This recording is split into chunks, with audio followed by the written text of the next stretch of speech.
Hello and welcome to another episode of the Best You interview series. It's Gary here again. Thank you very much, as always, for taking the time to tune in. And today I'm delighted to be joined by Audra and Matt Karam, and who are both here to discuss the work they do to help parents raise their children to their fullest potential. Audra and Matt are parents themselves and have been dedicated leadership coaches for over 25 years, helping thousands of parents develop their children into standout leaders.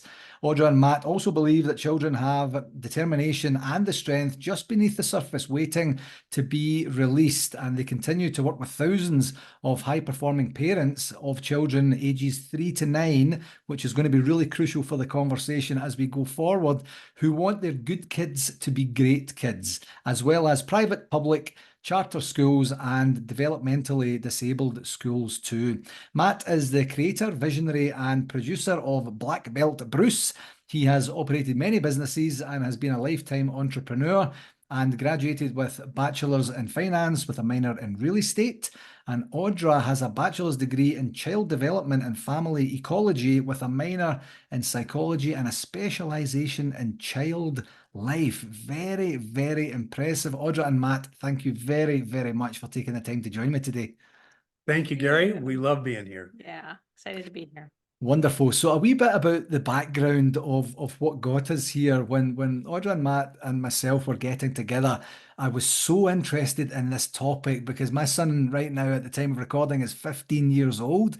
And I thought, yes, I can fix him. This is going to be great. And I semi-jest because he's an absolutely wonderful kid that I've been so blessed by his growth, and he's just an outstanding young man. But I was very fascinated. And then when you said it was 3 to 9, I was kind of like, oh, I've missed it. I've missed the bone. But we'll get to that in a wee bit. Let's go back almost to the beginning. Can you share a little bit about your background and what inspired you to start coaching parents in leadership skills for their young children? Sure. Yeah.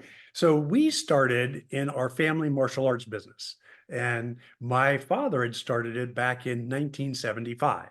And so we worked with children and we used martial arts as the vehicle to teach those transferable life skills that as parents we all want. And the parents wanted these children to be more focused. They wanted them to have more discipline. They wanted them to have respect, right? And so many of those basic developmental skills that take them further in their life. And so when we started having children, I taught classes for my father. And when we got married and we started having children, all of a sudden we said, you know what? With Audra's background, maybe we could do it better, right? Maybe we could make the parents understand the value so much more and get their participation in our program. And that's what we were able to do.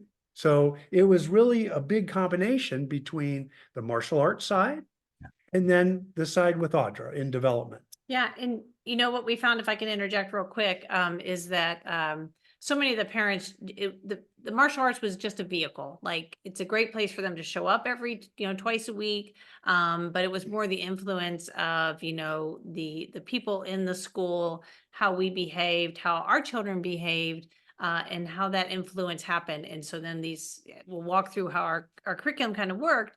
But these parents were coming to us not to learn how to kick and punch for their children, but how to be more confident and become ultimate leaders. So. Yeah, and there's definitely a connotation or an influence of discipline when it comes to martial arts. And I know I used to do, I can't remember the discipline of it, but it was karate back in the day. Sure. Oh, I can't even remember. There's different nuances of it. And Yes. I got to brown and white belt, which in my discipline was one before black belt. But at that time when I got there, it took me about 4 years to get there. Yes. And then they said, okay, now you just have to be disciplined for the next year, continue to practice, continue to train, and then you might be eligible, to go for your next grade of black belt. And as a 17-year-old at the time, I was thinking, a year?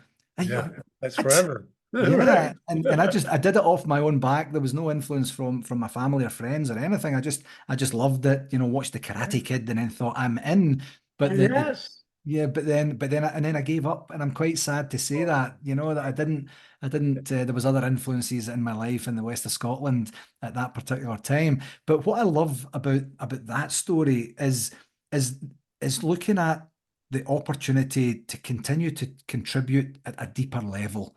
You were satisfying what the parents most likely wanted or expected you to be able to do for their kids, and then you say, by the way, this is almost kind of scratching the surface. I'm not putting words in your mouth, but it's Right, almost scratching the surface. right. And there is deeper levels of learning and influence that we could have here, which is Yeah, incredible. It's absolutely fascinating to be able to see and feel what the potential is for the kids and the agreed. parents. It's funny you mentioned that. It was so apparent. Often we'd be working with these children in the classroom, in the dojo on the mat, and then they would go home with their parents, and the hard work we put in and the hard work they put in sometimes would go. I always say we put a Band-Aid on, and the parents sometimes went home. When they Be went like, home. ah. Yeah, So we said, how can we flow this over and bring it into the home as well as to the school, so that the two kind of work together. Yeah. So the parents were kind of working with us, to influence them when we weren't there. Does that make Yeah. sense? which Well, is huge. absolutely. Yeah, because many of our parents wanted Oh, to do well. so wanted. They were very engaged, Yeah. but some of them didn't come from a good background. Right. Some truthfully didn't have, let's say, a dad. Yeah.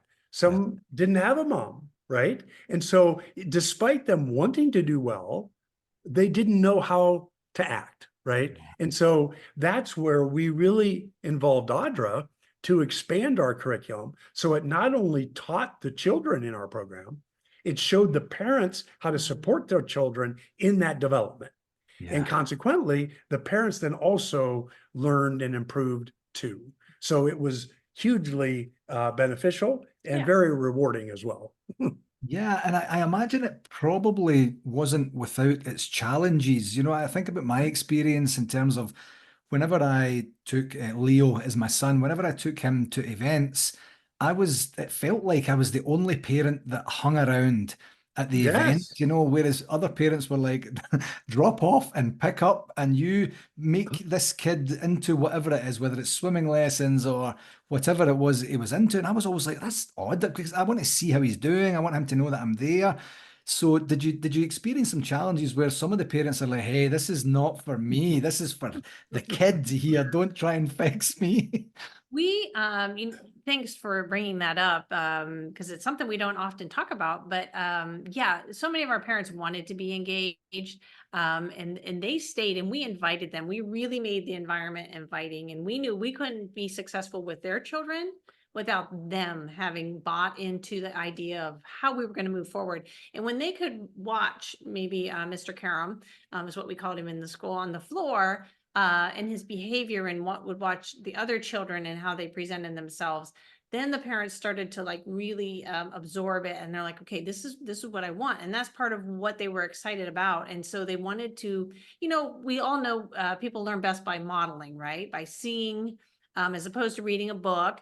And so they could see how we worked with the students and the children and their children, and how that carried over. And so a lot of them might have come once in a while, but we really encouraged them to stay because there was so much content to learn. And some, like we said, they were high performing parents. They wanted their kids to do well in the martial arts as well. And so they would take them home, and they're like, okay, Mr. Karam said you have to practice, and so this was a piece of it. But yeah, it was our parents, like I said, they all wanted expectations that were above. They wanted your children to be successful. We were fortunate with that parent participation. And so we also had to physically change our school because of it. When the parents came, they started to talk so loud that their voices would interrupt our class to the students, right? Yeah. And so we invested in, believe it or not, a soundproof wall between the parents and them. And we had to put glass so they could see us. Then we had to have microphones on as instructors so the parents could hear what we were telling the children, right? So to make it optimal so that the parents could interact and ask questions and talk about what we were doing that didn't interfere class. And so it took us years to get it to where we were happy with it. And, what's important to know and understand is all this stems from the martial arts, but what we've done is remove the kicking and punching. And so Yeah. just so your listeners know that it's not a martial arts school anymore. It's newer, it's better, it's more exciting, and they can do it right in their own home, and it has nothing to do with kicking and punching anymore. Right. It's our goal for the first year. If you have some educators, right? So there's a program called Bloom's Taxonomy. And in that first year, it's so critical to help those children develop their self-confidence. So we have 12 tools, we call them learning units, one a month for 12 months, that builds that foundation so that they can build their self-confidence. Because if the children don't develop internal self-confidence, then so many of the things we go to layer on top are not effective, right? They don't have the confidence to carry them out, right? And so our goal, we have 4 grown children. We've had 3 boys and a girl. Our oldest, let's say, is 30 and our youngest is 25. And so our goal as parents is we wanted them to be happy. We wanted them to be healthy. We wanted them to be successful as they deemed successful, not us, right? Self-sufficient. Self-sufficient. Could function. Yeah. And so we're really proud of our children now. They're kind individuals. They would help anyone. They would go out of their way if somebody needed something. And that's what we want. We want kind, helpful people, citizens, to contribute to this world. And that's the important part, right? Yeah, and what was great about it too is so many of the students who participate in our program, and notwithstanding our own children, were often identified as leaders in their classrooms, on the basketball court, on the football field.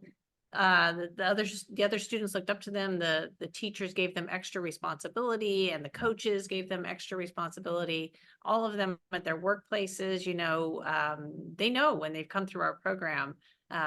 Employers know it and see it, and it's really it's rewarding. We would do free after school programs at all of the elementary schools around us. I would send our staff. We would do 6 classes, whether you were in our school or not, just to help the community, right? And so when I would go, teachers would tell me, and so would the principals, I can tell which children take classes from you and which ones don't. And I said, thank you. That's right. And, but it's so important.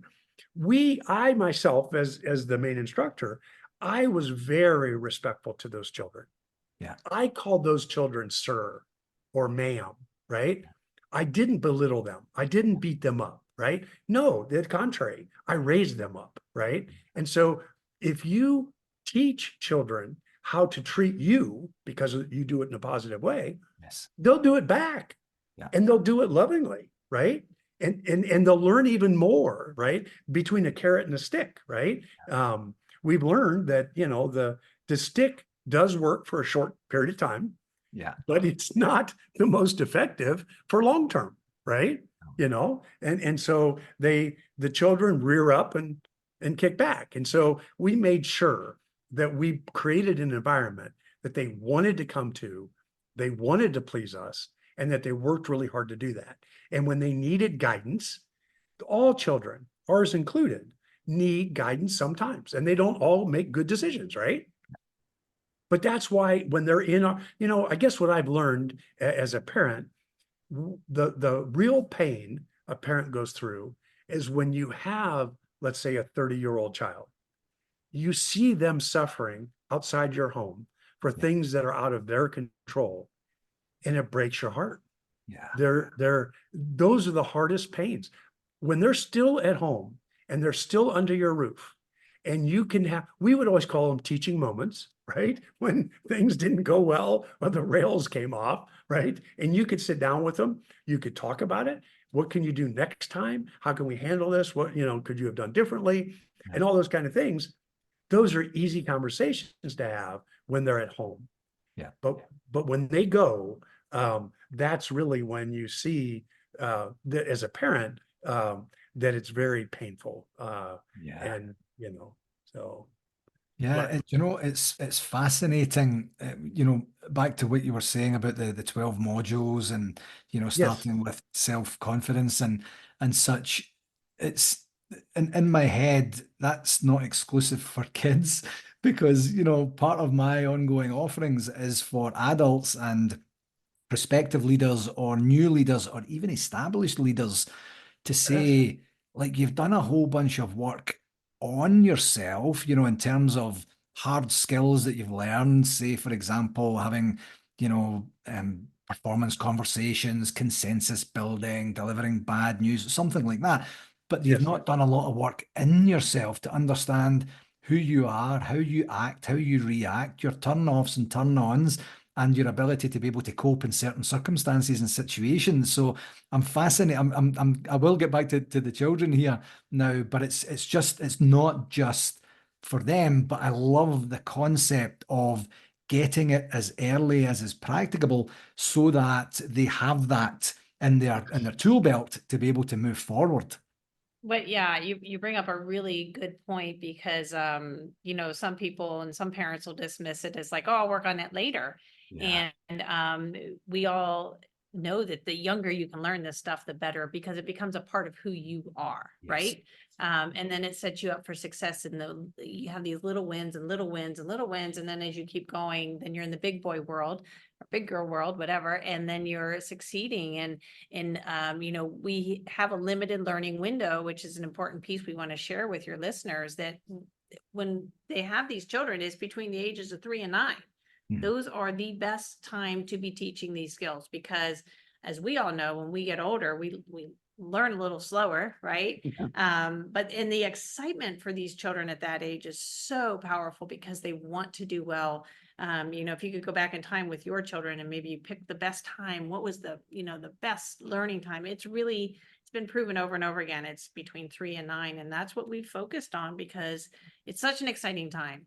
And knowing that that limited learning window is there and what we do with it is really important.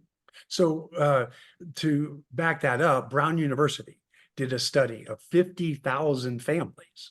And what they learned was all their habits, they say, were rooted between the age of 3 and 9. And so it comes from them that we have said, if you're going to teach skills that you want the children to own when they're older in life, that's their limited learning window. And it's so important to develop those during that time. As a professional in the background with children, it's really children are learning in utero sounds and everything all the way up to age 9. So that's really, you know, but we have limited window that we can work with them. So yeah. Yeah, and that's fascinating and great to hear that it's backed up by, you know, demonstrable, you know, academic results and data and research at the same time. Because I was very intrigued about the limited learning window. So just to kind of almost fast forward a wee bit, you know, someone in my position, I am now 6 years away from the limited learning window.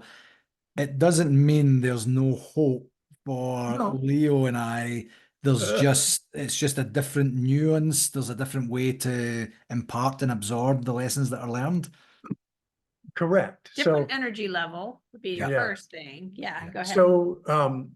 So in 1964, the National Training Laboratory spent millions of dollars researching on the best way to retain information.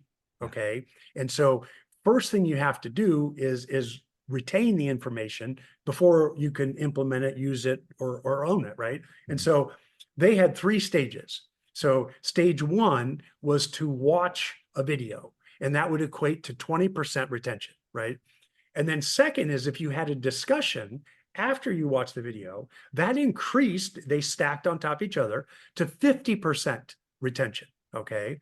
And then the last step was where you practiced it. You actually implemented it. And that took it to 75% retention because they all stacked on top of each other. And so that's one of the key critical ways to teach not only children, but adults as well, right? Yeah. So you'd be surprised. Sometimes you play a video for a child. As soon as you have the discussion with them, you quickly learn they took something totally away differently than what you hope they learned from that, right? Yeah, yeah, Right? absolutely, absolutely. I've had many conversations with Leo like that where I'm saying, okay, now explain that back to me. And then it's as if we watched 2 different videos. And then I'm thinking, oh yeah, I can see why you would think that. That was not my intent. And it gives me that opportunity to say we're different people from different walks of life, from different generations and different Yeah. learning habits. See, and that just reinforces after you've had that conversation, now you've helped him be more on track with what you were hoping he would gain from that, right? Yeah. And so the last step is, okay, now let's practice it, right? Equate it to a company, okay? Let's say you were going to hire a secretary, right? Would it be the best standard operating procedure or practice to hire her or him, put him on the phone, and you're done? Most likely not. Right. The chance of success at that has got to be very, very, very low, right? Yeah. So, one way to do it is sometimes where that person would actually shadow the one that you believe does it well first. Yeah. So they know what to expect, how that person handles it, right? Then secondly, you could start to train that individual with maybe a few scripts. And you could practice them with them, rehearse them, give them some foundation so that they feel more comfortable.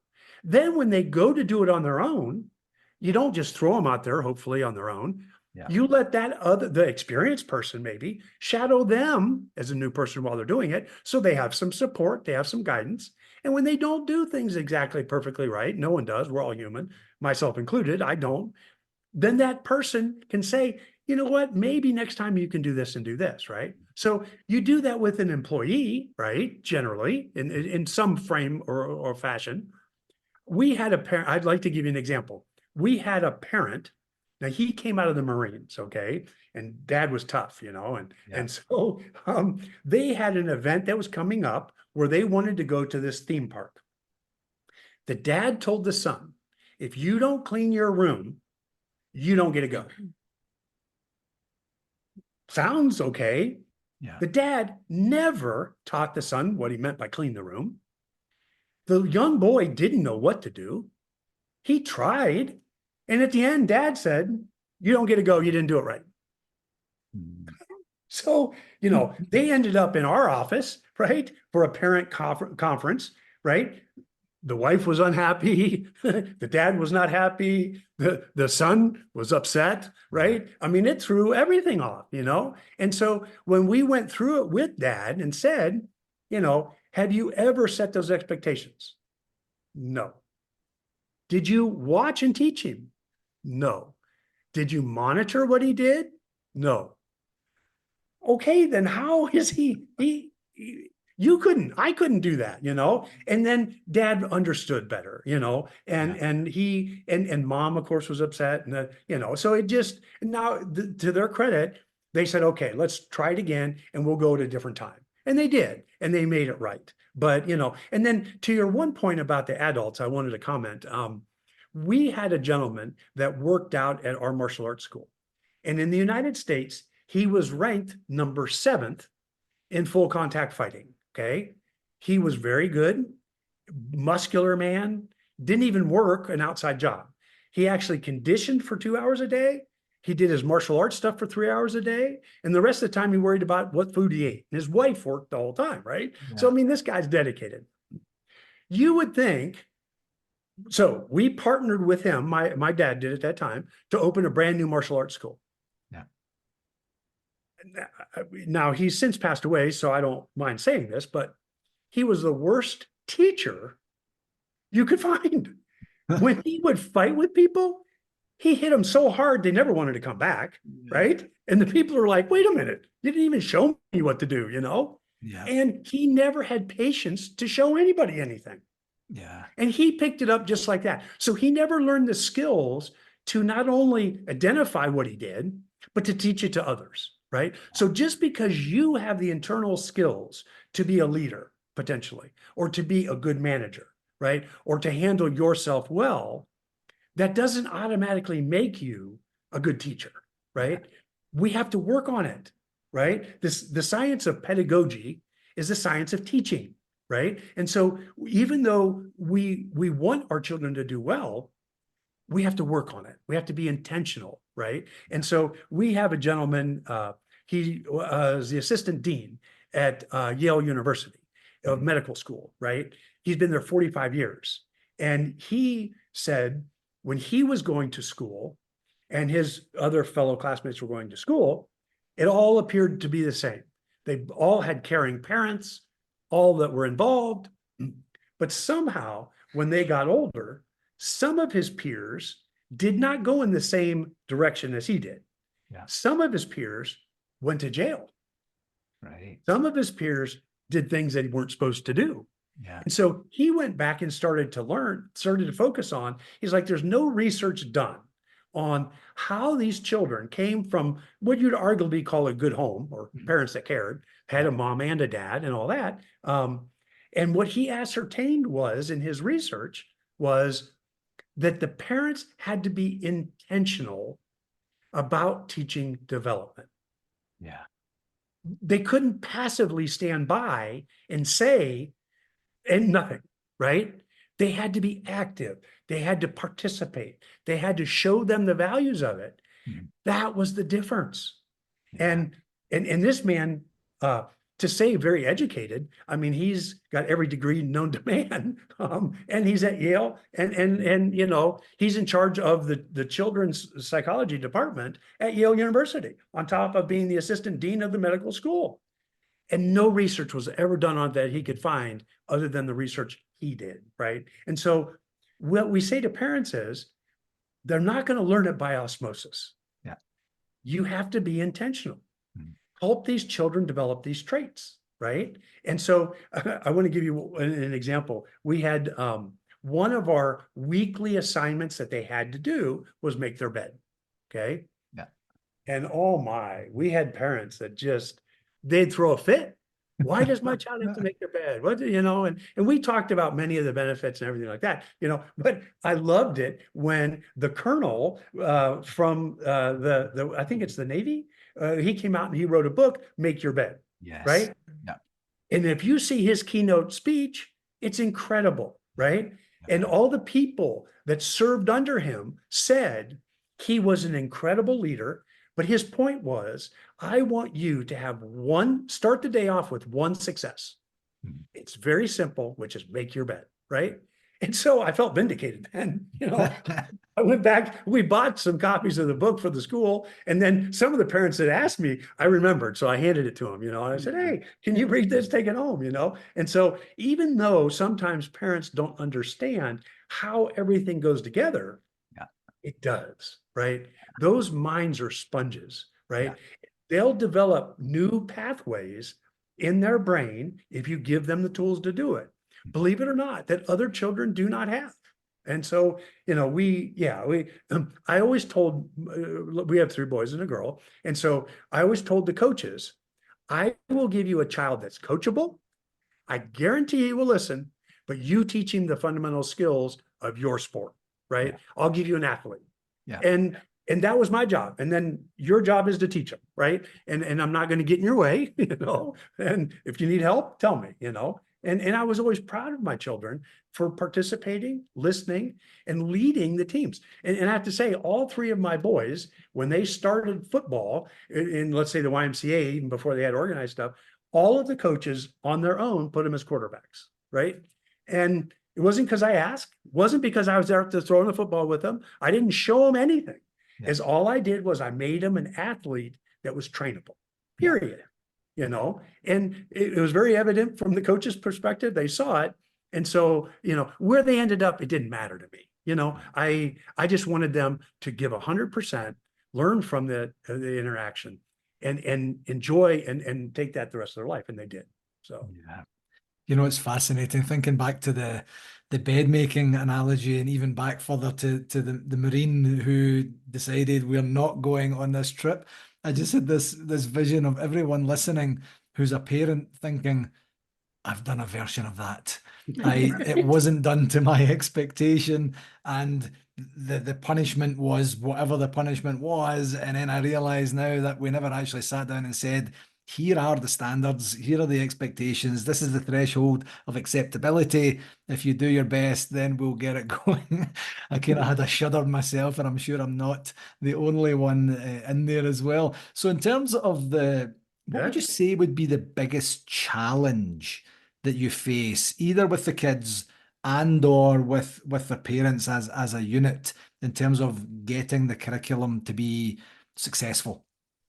I think it would be, quite honestly, the discipline to be consistent at it. Right. We've set it up in a way that, is very user friendly. I was the busy mom at home with the 4 children. And so when we were designing this and working on it, I kept saying, we have to make it easy. Yeah. And we have to make it so that it doesn't take hours and days. It's really organic learning. So it's the fact that the parent has to remember, at whatever time they decide, you watch the video. It's less than 7 minutes, and it's animated and fun and engaging. And then, you talk a little bit about it on the way to school.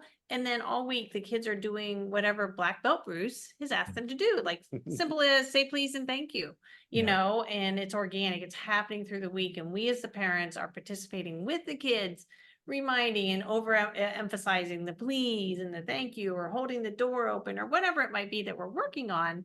But that's a key component of it, is just making sure that, and all of us can get better at being like regimented. I mean, I'm pretty regimented. Like I know when I'm getting up, I'm doing my, and I thought a lot of people just automatically did that. And apparently they don't.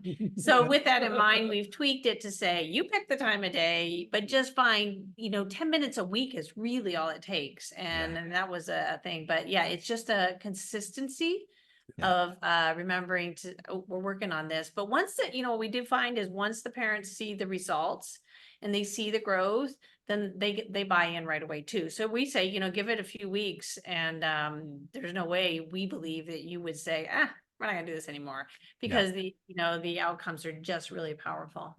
Yeah, and people are buoyed by progress. It's very motivational when you start to see it and feel it compounding and compounding. I'd like to tell you a positive story. We had a grandma that wanted to use our program, of course, with their grandchildren, because both their grandchildren are working full-time jobs.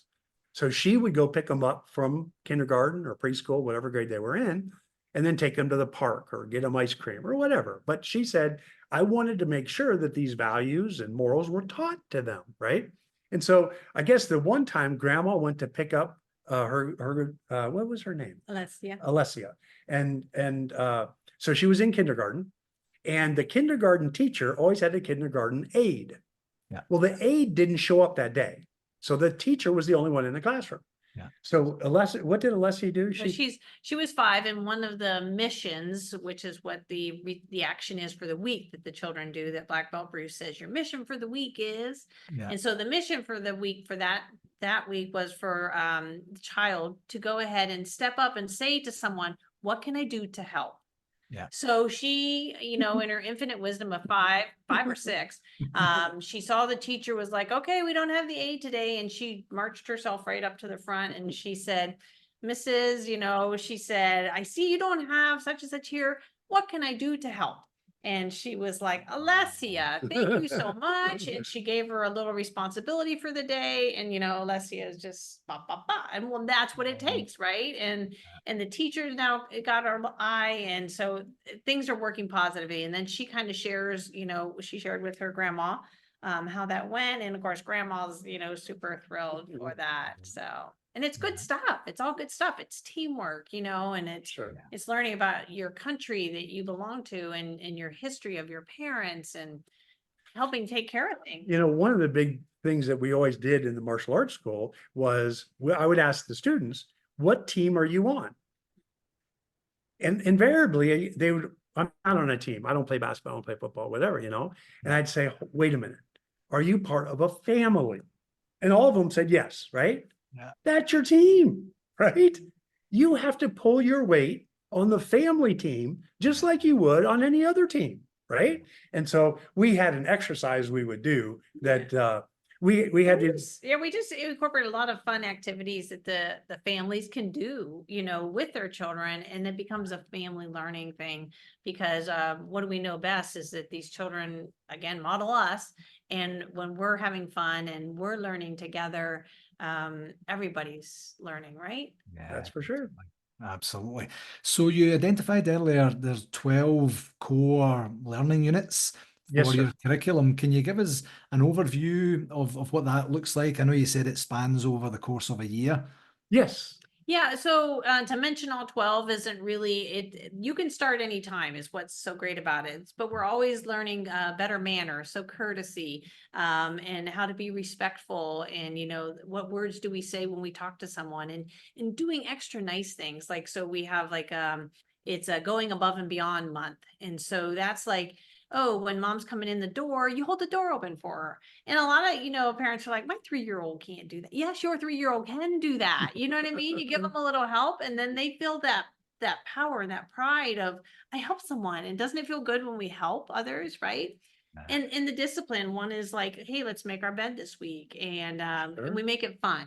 And then the kids, they get stickers and stuff. So it's all from teamwork and leadership and discipline, respect, courtesy, integrity. And so, Body language, yeah, and how we scholar, and present character, ourselves, right? right? So And like so, Alessia, when she went up to the front of the room, she didn't go, "Can I go?" no, She was, and that's you what Much want them up. that's what, proud. You yeah. want their shoulders back and their head up And and we their teach all eyes that. looking, and you want them smiling, right? We have a And whole a module month on own body it. language. Yeah. Like teaching our children to make sure we make eye contact.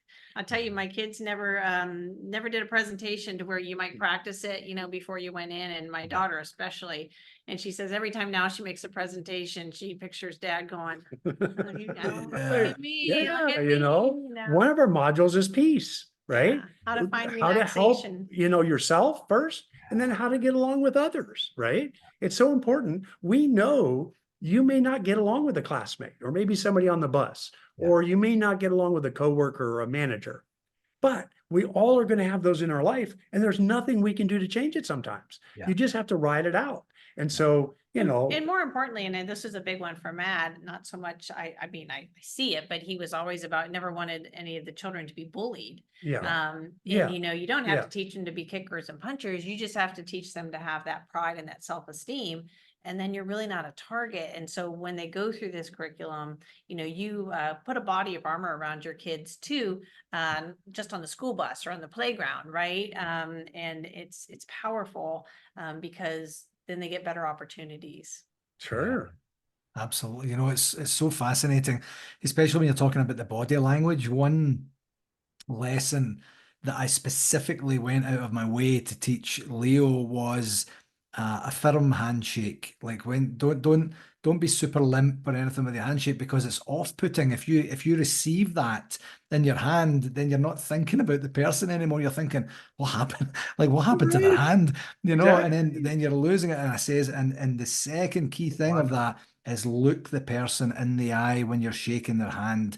The amount of times that you see people looking off in the distance, and they've got a limp handshake. It's just such a weird interaction. And I'm so happy when we meet new people, or when he meets someone and I say, well, this is Leo, and he has that handshake. And some people don't comment, but many do. They say, oh, that's a firm handshake. And you can see him kind of going, yes, it is. Yes, it Ah, is. He's congratulations, one. Dad. That's Yeah. incredible. That's It's an important skill. phenomenal. It's not, it's just, Yeah. yeah, you're doing your job, right? Yeah. Because it's a missed opportunity sometimes, and no one wants to set their child up for being unsuccessful. But if we don't, like we said before, if we're not intentional, if we don't operate within that limited learning window, we really miss some great opportunities. And that's what we say. We're here because we've been through it. We're Yeah. the experience guys. We have adult children now. We've raised Right. many of children through the program. And when you can have an experienced guide to help you be more successful. And that's the thing too. We don't coach, like, we're not there in your living room.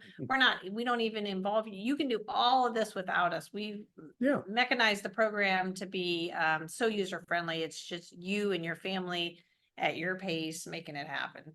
It just helps, let's say, productive people Mhm. not have to figure it out on their own. Yeah. That's Yes. all, right? Is all we do is we give you the schedule to follow that's proven, that's Yeah. worked with thousands and thousands of kids. Yeah. So we've just made it very simple and easy to implement, Yeah. Yeah. But Gary, I have to tell you, congratulations. That intentional effort with your child on that body language is Yeah. everything, because we know how important that first impression is Yeah. with everyone, right? If you're trying to get a job, if you're asking a girl out on a date, or any of those kind of activities, you need confidence. Yes.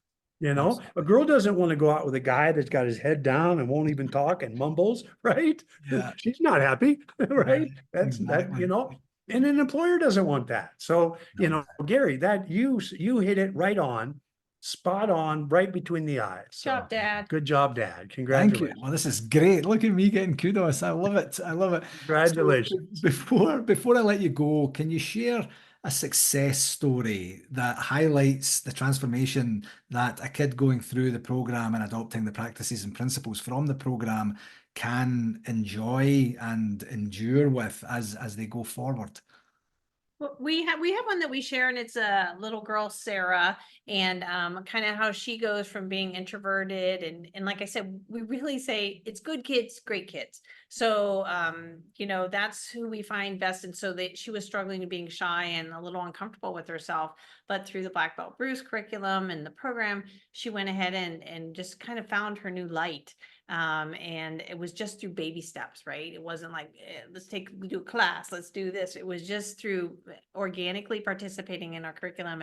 And now, you know, I think she's like, it was a couple of years. So now I think she's about 8 or 9.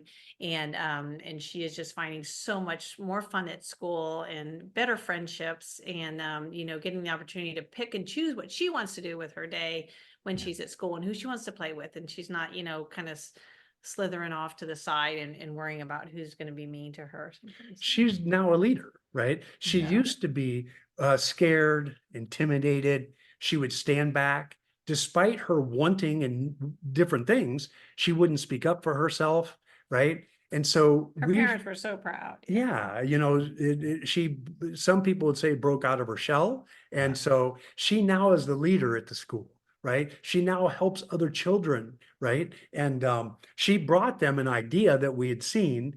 They have this red bench, or it might be teamed something different. But so any children that are lonely at school, they would sit on that bench.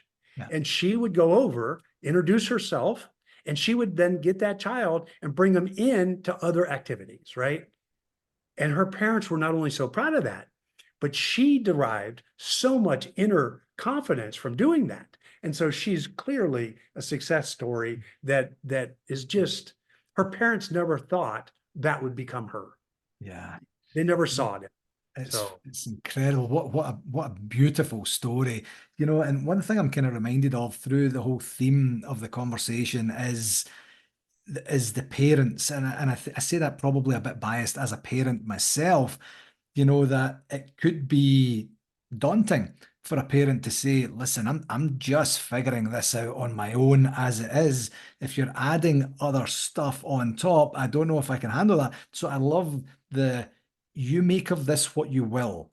You know, it's not overbearing. You do it to your style, you do it to your cadence, you do what works for you and your family, and then get through it. And I love that sentiment, because I could imagine the odd parent just kind of thinking, it's another thing to do, you know, and I don't have time for that. I'm struggling just to keep my head above water as it is just now.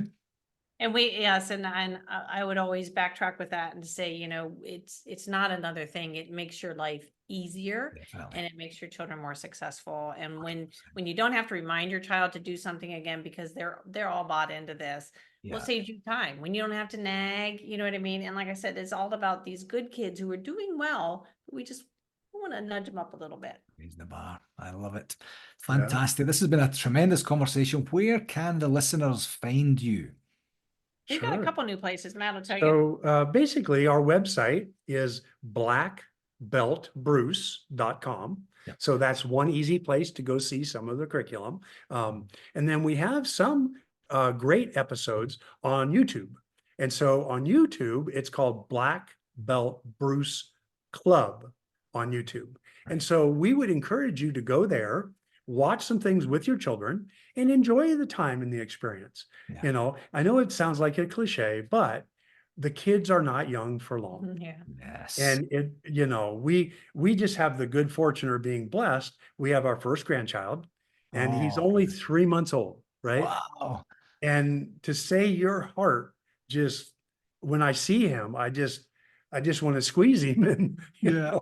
And so, you know, and you know, so they won't be young for long. And even though I always say our kids are worth the fight, right? It's not easy. When you ask them to, let's say, make their bed, it's 10 times faster if you just make it. Yeah. But what do the children learn if you do that? Exactly. You know, so yes, it does take some effort, but once they learn how to do it and they start to make these small improvements, pretty soon you'll see how their whole life starts coming together. And that's when you say, I'm doing what I should as a parent. And it happens so And easily. and we get it as busy parents ourselves. We were entrepreneurs. You know, you want to keep chasing, you know, what your next dream is or whatever as parents, but it's really about your best investment is your children. Because if the wheels fly off there, it's just really, really hard. And so we want everyone to have the opportunity to just like take a minute and step back and say, you know, Matt talks often about legacy when we have other interviews, and our legacy shouldn't be, you know, what cars we drive, the house we have, or our bank accounts. It really should be what our children and our grandchildren contribute to this world. Yes, I love it. I love it. Matt, Audra, thank you very, very much for taking the time today. This has been fantastic. I've absolutely loved this, learned a lot, and I look forward to connecting again. Yeah, thanks for Sure. having us. Gary, thank you again for everything, allowing us on your show. And we'll have this up on YouTube too, whenever you get it all finished up on our channel. Yeah. Thank you, Gary. Appreciate it. Thank you.